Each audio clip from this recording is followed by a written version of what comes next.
नमस्कार, मैं हरीश कुमार। स्वागत है आपका स्टडी भूगोल में।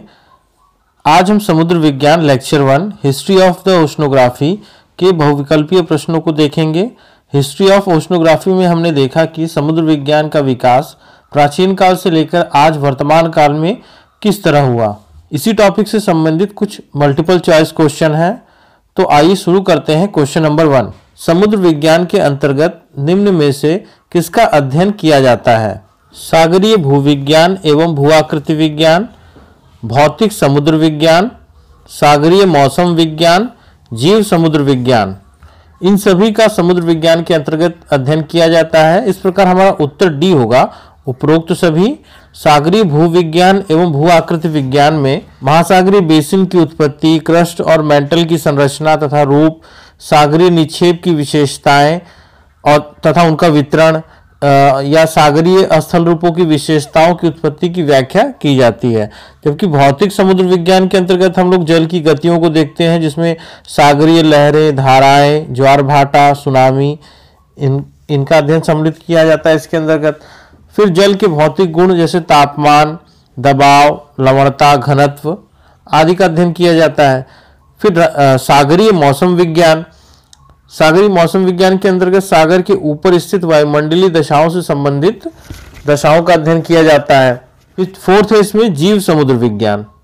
जीव समुद्र विज्ञान के अंतर्गत सागरीय पादपों और प्राणियों के वितरण को देखा जाता है, उनकी विशेषताओं को देखा जाता है और मानव के लिए उनका क्या आर्थिक महत्व है इसका अध्ययन किया जाता है। अगला प्रश्न है, पृथ्वी के धरातल का कितना प्रतिशत भाग जल से आवृत है? ऑप्शन है 61%, option B 71%, option C 75%, option D 81%। इसका आंसर बी होगा 71%। पृथ्वी पे 70.8% जो है जल है। पृथ्वी के धरातल का 70.8% भाग सागरीय जल से आवृत है, जबकि 29.2% भाग पे स्थलीय भाग है। समुद्र विज्ञान के अंतर्गत सागरीय लहर, धाराएं, ज्वार भाटा, सुनामी आदि का अध्ययन किस शाखा के अंतर्गत होता है? ऑप्शन ए है भौतिक समुद्र विज्ञान, बी सागरीय विज्ञान, सी सागरीय मौसम विज्ञान और डी है जीव समुद्र विज्ञान। इसका आंसर ए होगा भौतिक समुद्र विज्ञान। क्वेश्चन नंबर 4, निम्न में से सत्य कथनों का चयन करें। 2 कथन दिए गए हैं, इसमें से सत्य कथन का चयन करना है। पहला कथन है, समुद्र विज्ञान का प्रारंभिक विकास व्यक्तिगत स्तर पर आनुभविक इंपीरिकल पर्यवेक्षणों पर आधारित थे। ये कथन सही है। दूसरा है, टालमी महोदय ने विश्व के मानचित्र का प्रस्तुतिकरण किया तथा हिंद महासागर को बद्ध सागर के रूप में प्रदर्शित किया। ये भी सही है। इस प्रकार दोनों ही कथन हमारे सही हैं, तो हमारा उत्तर जो होगा सी होगा, दोनों सत्य हैं। अगर प्राचीन काल में हम समुद्र विज्ञान के विकास को देखें तो जो पहला प्रारंभिक 1200 वर्ष था, 1000 ईसा पूर्व से लेकर दूसरी शताब्दी ईस्वी तक, जिसमें होमर और हिकेटियस के काल सम्मिलित थे। फिर सिकंदर के समकालीन पाइथियस का काल था, जिसमें स्ट्रेबो महोदय थे। पोसिडोनियस महोदय ने अपना योगदान दिया और टालमी महोदय द्वारा दूसरी सदी में विश्व के मानचित्र का प्रस्तुतिकरण किया गया, हिंद महासागर को बंद सागर के रूप में प्रदर्शित किया गया। ये सब अध्ययन व्यक्तिगत स्तर पर अनुभविक पर्यवेक्षणों पर आधारित थे। प्राचीन काल में अध्ययन का मुख्य केंद्र भूमध्य सागर के चारों ओर का हिस्सा था, जहां पे प्राचीन यूनानी और रोमन सभ्यताएं विकसित हुई। क्वेश्चन नंबर 5, समुद्र विज्ञान में किस युग को अंधयुग, अंधकार छाया रहा कहा जाता है? ऑप्शन है 1000 ईसा पूर्व से दूसरी सदी, बी है दूसरी से 14वीं सदी, सी है 14वीं से 16वीं सदी और डी है 16वीं से 19वीं सदी। इसका उत्तर बी होगा दूसरी से 14वीं सदी तक।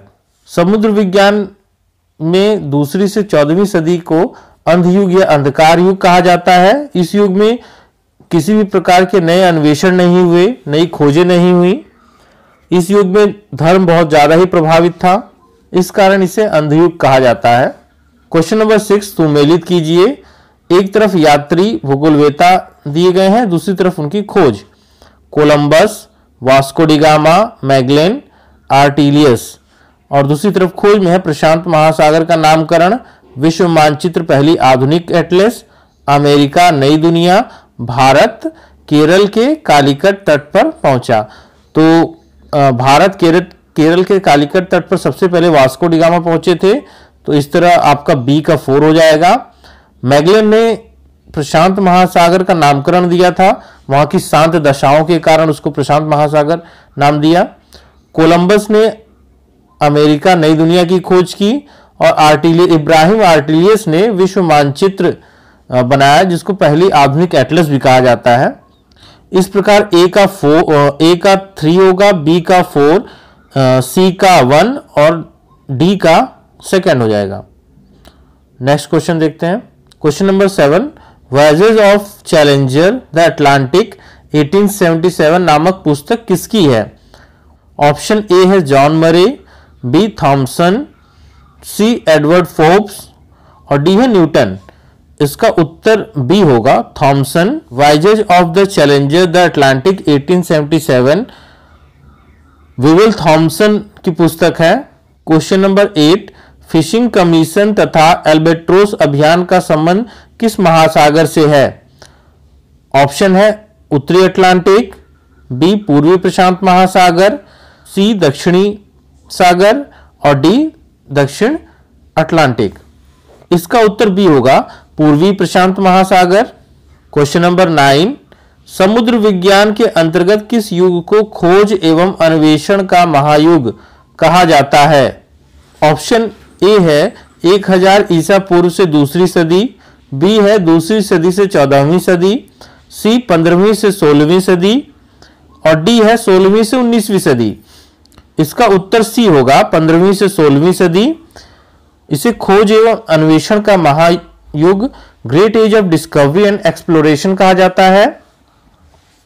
इस युग में 15वीं से 16वीं शताब्दी में कोलंबस ने अमेरिका की खोज की, वास्को डी गामा भारत पहुंचा, मैगेलन ने ग्लोब की परिक्रमा करके प्रशांत महासागर का नामकरण किया और इब्राहिम आर्टिलियस ने विश्व मानचित्र बनाया। इस युग में नई नई खोजें हुई और समुद्र विज्ञान के विकास में अचानक से प्रगति आ गई, जिस कारण इस युग को 15वीं से 16वीं सदी को खोज एवं अन्वेषण का महायुग कहा जाता है।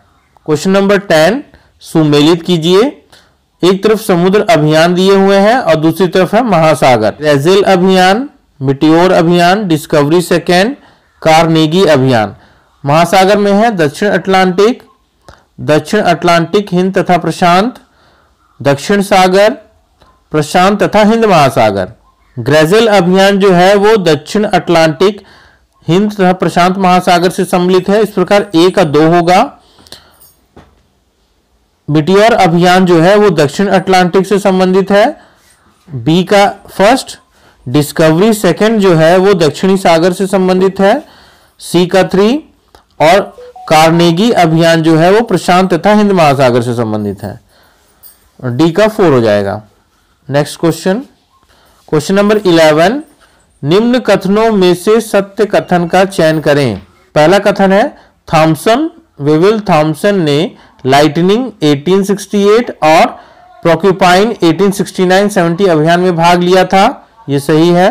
थॉमसन का प्रमुख योगदान कोरल रीफ की संरचना तथा उत्पत्ति और पैलेजिक निक्षेपों के वितरण का विश्व मानचित्र है, यह भी सही है।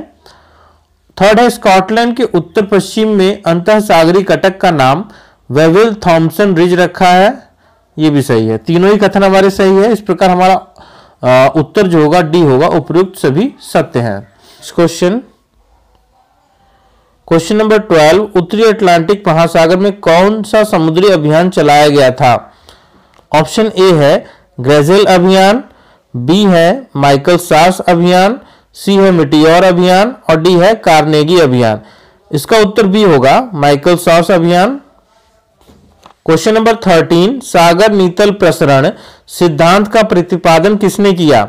ऑप्शन ए है वेगनर, बी है हैरी हेन्स, सी है आर्थर होम्स और डी है जॉन मरे। इसका उत्तर बी होगा हैरी हेस। महोदय ने 1960 ईस्वी में सागर नीतल प्रसरण सिद्धांत की व्याख्या की। सागरीय द्रोणियों की उत्पत्ति, सागर नीतल के उच्चावच, महाद्वीप तथा महासागरीय द्रोणियों के प्रवाह, इन सब का वैज्ञानिक अध्ययन जो है इस सिद्धांत के बाद संभव हो सका। क्वेश्चन नंबर 14, जॉन मरे के संबंध में सत्य कथन का चयन करें। इन्हें आधुनिक समुद्र विज्ञान का प्रणेता माना जाता है, ये सही है। इन्होंने ट्राइटन 1882 तथा चैलेंजर 1872-76 अभियानों में भाग लिया, ये भी सही है। इन्होंने सागरीय निक्षेपों का वर्गीकरण प्रस्तुत किया, सही है। इन्होंने एटाल की उत्पत्ति के सिद्धांत का प्रतिपादन किया, ये भी सही है। चारों ही कथन सत्य हैं हमारे। इस प्रकार डी ऑप्शन हमारा सही रहेगा, उपरोक्त सभी सत्य हैं। लास्ट क्वेश्चन है 15, क्वेश्चन नंबर, व्यवहारिक समुद्र विज्ञान अप्लाइड ओशनोग्राफी और सागरीय पारिस्थितिकी मरीन इकोलॉजी का वैज्ञानिक अध्ययन किस सदी में प्रारंभ हुआ? ऑप्शन है 17वीं सदी, बी 18वीं सदी, सी 19वीं सदी और डी है 20वीं सदी। इसका उत्तर डी होगा, 20वीं सदी।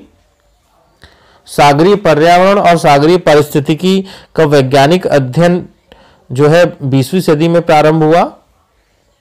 इसके अंतर्गत सागरीय जैविक और अजैविक संसाधनों के मापन, उनका निर्धारण, विदोहन और संरक्षण से संबंधित अध्ययन किया जाता है।